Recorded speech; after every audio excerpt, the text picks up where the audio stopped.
No, just made a nice dimming light. There's space on a dimmer.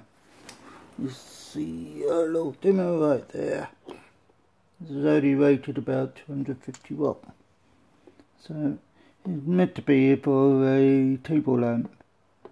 So let's just give it a little test with these. And these are a 40 watts lamp, each one of them.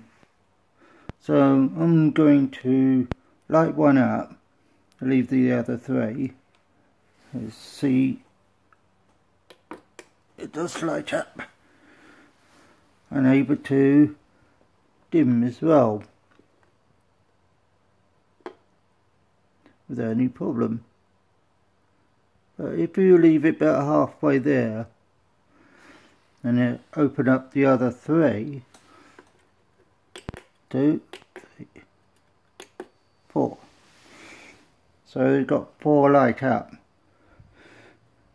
So imagine that, is able to dim it again, or equally, no problem at all. How I did that is either through PIR for each one, so have the independent lighting, but not the dimming. So dimming would be the same.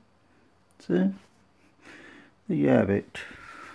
About my little project, this little thing. Turn it off. There you go. That's one. Yep. See ya.